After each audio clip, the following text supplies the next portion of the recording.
आईच्या किचनमध्ये आपले स्वागत आहे. तुम्ही कसे आहात? छान आहात ना? छान आहात ना? तर आज मी आपल्याला हरभऱ्याची उसळ करत आहे. तर त्यासाठी लागणारं साहित्य हे असे आहे. हरभरे घेतले आहेत मी, 1 वाटी हरभरे, आणि ही भरड आहे. अद्रक, लसूण, खोबरे आणि हिरवी मिरची लाल झालेली होती, ती घेतली होती मी. याची मी ही भरड करून घेतली आहे. आणि साहित्य म्हणजे जिरे मोहरीची हिंग घेतलेला आहे, आणि त्यामध्ये धने आणि जिऱ्यांची पूड घालणार आहे. आणि मी कुकर ठेवलेला आहे गॅसवर. त्याच्यामध्ये 1 टेबलस्पून तेल घालून घेते आणि जिरे मोहरी घालत आहे फोडणीला, आणि थोडासा पाव चमचा हिंग घालत आहे. आज मी कांदा वगैरे घालणार नाही आहे. कांदा हा मी वरतून घेणार आहे, कांदा आणि कोथिंबीर. आणि त्यावर हे अद्रक, लसूण आणि खोबरे, मिरची परतून घेतली आहे. खोबऱ्याचा आणि लसणाचा वास जाण्यासाठी थोडेसे काही सेकंद परतून घेतली आहे. आणि त्यावर मी हे भिजवलेले हरभरे घालत आहे.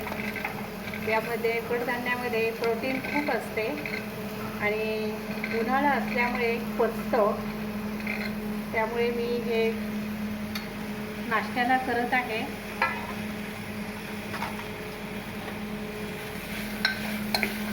कारण की प्रोटीन हे आपलं कमी होत असतं वयामानानुसार, त्यामुळे प्रोटीन हे खाल्लेच पाहिजे. कडधान्य हे खावे.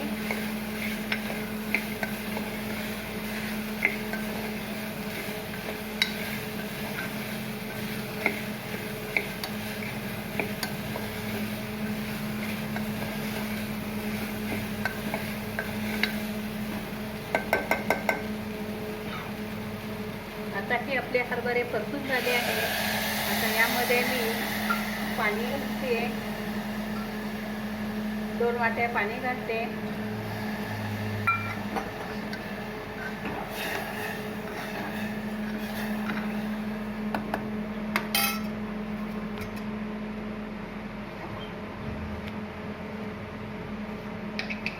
आणि चवेला मीठ घालते 2 टीस्पून, आणि कुकरला झाकण लावून 3-4 शिट्ट्या काढते. म्हणजे ही आपली ही हरभऱ्याची उसळ तयार होईल.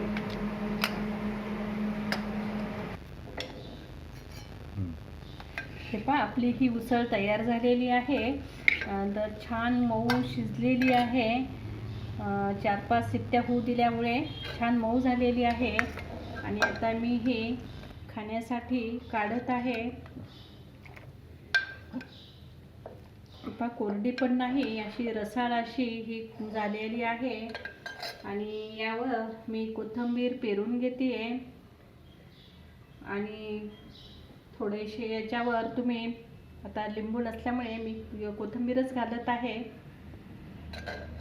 आणि यावर दही किंवा शेव पण घालून खाऊ शकता. अशी ही उसळ तयार झालेली आहे. तुम्ही सुद्धा अशी करून पहा. आणि आईच्या किचनला लाईक करा, शेअर करा आणि सबस्क्राईब करा. आणि बेल आयकॉनचे बटन दाबायला विसरू नका.